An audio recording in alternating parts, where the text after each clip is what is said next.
1972, en Roma, en la Curia.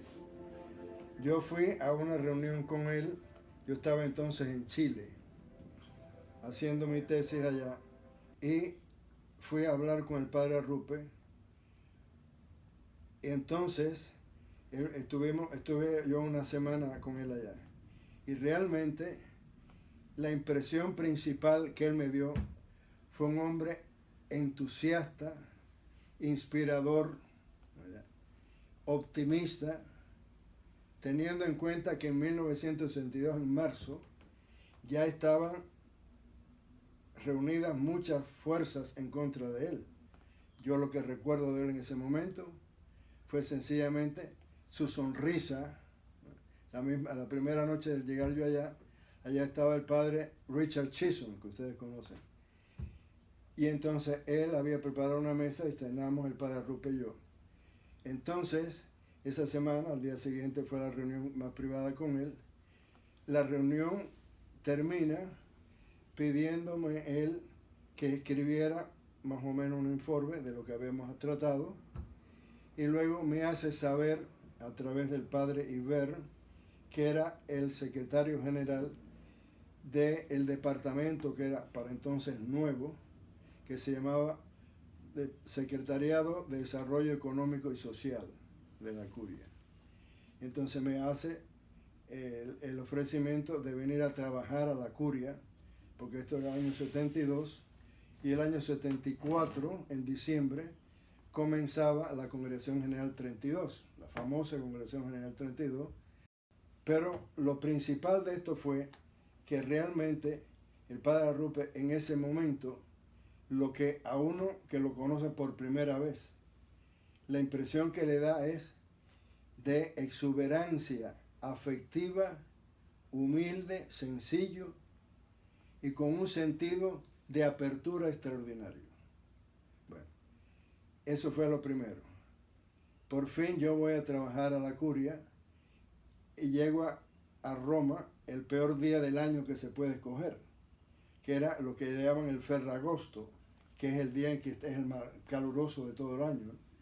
Yo llegué allá, él no estaba el padre Vince O'Keefe, que era el vicario general, estaba el padre Iber, y entonces me explica lo que ellos buscaban hacer un trabajo que consistía en recoger la respuesta al llamado social del padre Arrupe.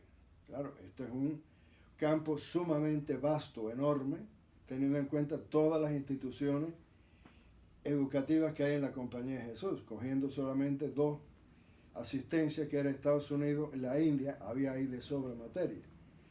Pero lo interesante de ese objetivo que ellos se proponían era que en ese momento, esto es el año 72, ellos quieren saber cuál ha sido realmente esa respuesta, porque acababa el padre Arrupe en los últimos años anteriores de hacer efectivo lo que le había pedido la Congregación General 31 en 1965-66, primero que efectuara un survey a nivel de toda la Compañía de Jesús, es decir, un informe para ver cuáles eran los ministerios apostólicos en que estaban desempeñándose los jesuitas. En ese momento los jesuitas eran 36,000 jesuitas en el mundo entero, la cifra máxima que se ha tenido en toda la historia de la Compañía de Jesús. Luego ese survey fue redactado después de haber sido compilado por secciones de todo el mundo, y en 1970 se recogen las cifras, pero antes de que se hiciera efectivo el resultado de ese survey, ya Arrupe, recogiendo sobre todo la petición de la Congregación General 31, nombra 4 secretariados que venían a recoger cada uno de ellos el campo de acción de los 4 ministerios fundamentales que tenía la Compañía de Jesús en ese momento. Primero era la espiritualidad ignaciana, segundo, la educación, tercero, apostolado social, y cuarto, medios de comunicación.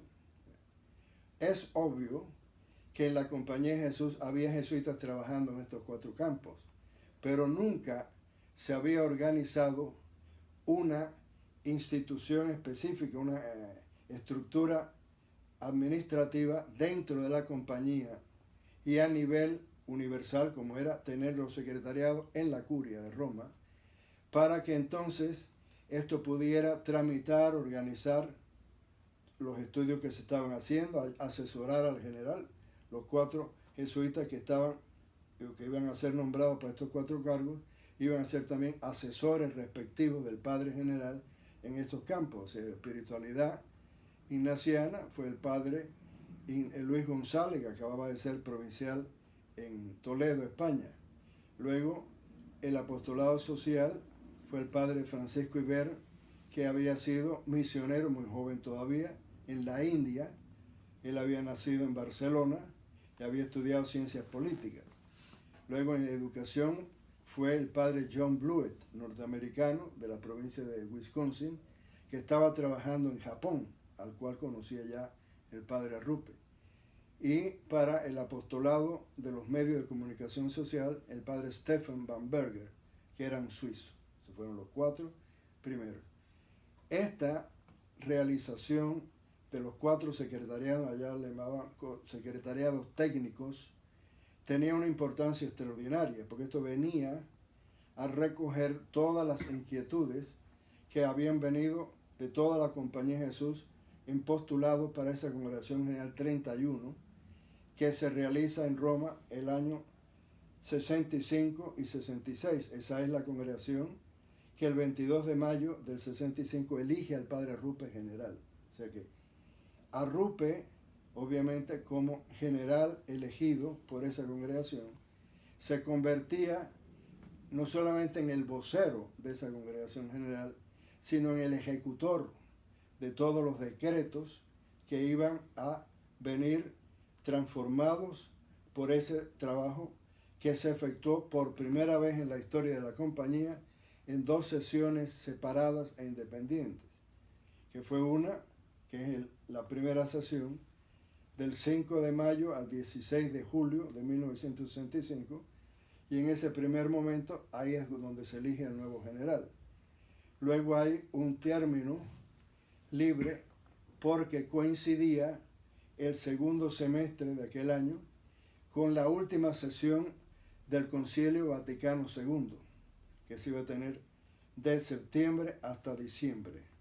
Y la Congregación General creía, con mucha razón, que del Concilio Vaticano II iban a venir normas que afectarían también a las congregaciones generales, órdenes religiosas, que iban a ser obligatorias. Y entonces no parecía lógico que la Compañía de Jesús concluyera su congregación general antes de que concluyera el Concilio Vaticano II. O sea que, por tanto, por primera vez en la historia, se tiene ese caso que se interrumpen oficialmente las actividades de la Congregación General Jesuita hasta septiembre del año siguiente. Por tanto, fue 1 año y 2 meses que no fueron de inactividad. Las comisiones que se mantenían válidas siguieron trabajando sobre los postulados que habían venido allí. Por tanto, esto tenía la ventaja que nunca antes se había dado tanto tiempo para preparar las materias que venían de la base. ¿Está claro este punto? Sí. Por tanto, esto tiene una gran ventaja para que hoy, con una base grande de tiempo, nosotros estemos hoy reconociendo que aquella Congregación General 31, que fue la que elige al padre Arrupe, es la que ha tenido más importancia en todos los tiempos, después del padre general Ignacio de Loyola. Por muchas razones que ahora tampoco no tenemos el tiempo para... Pero después de la restauración de la Compañía de Jesús, tras la disolución de la compañía, que fue en 1773, y la restauración en Roma, 1814, esta es la primera congregación una revisión de toda la formación de la Compañía de Jesús, del plan de estudio y de todos sus ministerios. O sea que el material que fue recogido luego en un volumen sobre los decretos de esa Congregación General, y eso se publicaron al término de esa segunda sesión en diciembre de 1966.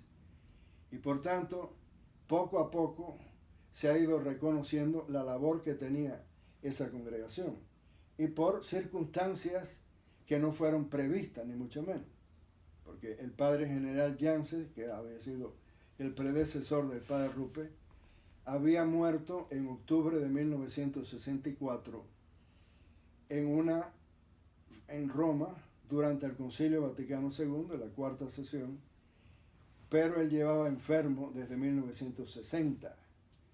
Y había una cosa psicológica en la figura de Arrupe, que él, un hombre que viene sin ninguna experiencia o vivencia de la curia de Roma, viene del polo opuesto, del Japón, misionero del Japón, desde 1938, viene y lo primero que se conoce de Arrupe es su juventud, lo que él realmente proyectaba hacia los demás, esa exuberancia de su vida, esa actividad apostólica por la cual en ese momento en que a él lo eligen, era el jesuita más conocido en el mundo entero en forma personal.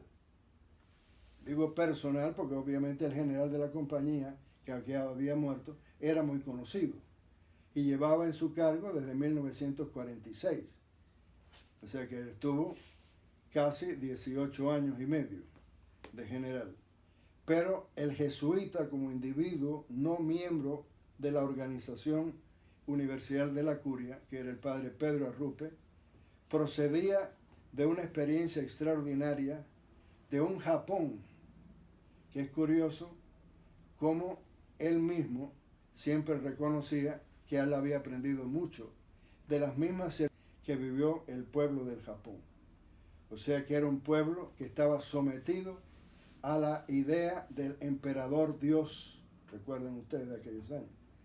Por tanto, aquel pueblo que había estado en lucha contra China y que luego recibe la bomba atómica y donde se siente humillado primero en la forma en que fue sometido a una potencia extranjera, todo eso fueron experiencias que también vivió el padre Arrupe y que lo vivía y lo vivió sobre todo en contacto con jóvenes japoneses, como eran los nuevos novicios jesuitas que habían estado entrando. Arrupe, en sus años de misionero, nos da una impresión extraordinaria de lo que él fue. Es decir, cuando uno lee incluso sus mismas memorias, los libros que él publicó para recaudar misioneros y fondos, porque el Japón poderoso de aquellos días no era un poder económico. El poder económico de Japón se desarrolla mucho más después.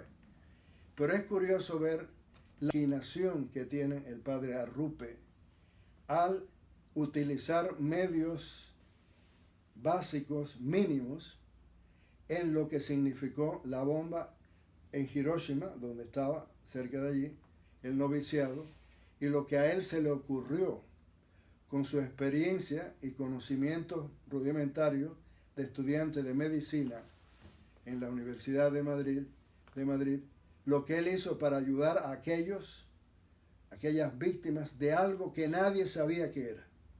O sea que hoy día se pueden diagnosticar una enfermedad en base a todos los diagnósticos que provienen del adelanto científico. Ese no era el caso de 1941, 42, 43, 44 y 45. O sea que el padre Arrupe desarrolla en contacto con sus novicios japoneses, en su gran mayoría, había algunos extranjeros también, algo que nosotros hoy no valoramos. Pero yo mirando todo lo que fueron aquellos años del 1938 a 1965, en que Arrupe definitivamente se queda en Roma como general, realmente el padre Arrupe es una persona grandiosa por su propia personalidad. No fueron los hechos ni su nombramiento en Roma a un cargo tan supremo y difícil como era el de general de la Compañía de Jesús. Él desde el principio fue el hombre que estuvo dando todo lo que tenía a favor de los demás.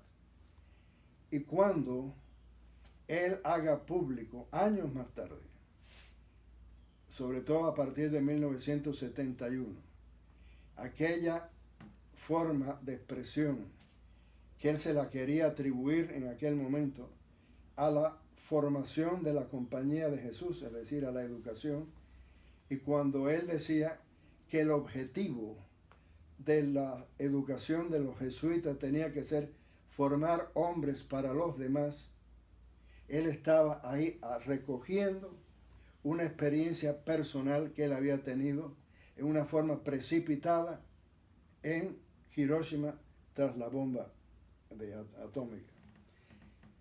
Hay una frase que yo quiero recoger del editor, que no es un sacerdote jesuita, sino que es el editor, un profesor italiano, Seglar, que fue el que recopiló todos esos artículos publicados el año 2007 sobre la vida del padre Arrupe, teniendo en cuenta que este libro se publica con documentos, muchos de ellos inéditos, porque se hace después de la muerte de él. Él murió en 1991, febrero de 1991. Y en la presentación de su libro, que es un volumen voluminoso, nos escribe bajo el título Presentación y con el título Los Editores, pero obviamente era él, porque él escribe además luego algunos artículos en ese libro. Y dice: Pedro Arrupe, 28 sucesor de San Ignacio de Loyola, es una de las personalidades más significativas del catolicismo del siglo XX, un protagonista de la renovación de la vida religiosa, prepósito general de los jesuitas desde 1965 a 1983, ha sido el artífice de la renovación conciliar de la Compañía de Jesús. Su acción al frente de la orden ha sido frecuentemente objeto de juicios contradictorios y de opuestas valoraciones. El padre Peter Heinz Kolbenbach, su sucesor, en ocasión de los 10 años de su muerte, escribió: como todo testigo profético, el padre Arrupe fue signo de contradicción, incomprendido o mal comprendido en la compañía y fuera de ella. Estas son unas líneas que escribió ese editor y que a mi juicio son muy valederas. Arrupe siempre consideró que su experiencia en Japón había cambiado su vida. Ahora, cuando uno lee la vida de Pedro Arrupe, yo por lo menos he ido aprendiendo a sacar elementos que son factores importantes en su vida desde el primer momento en su infancia.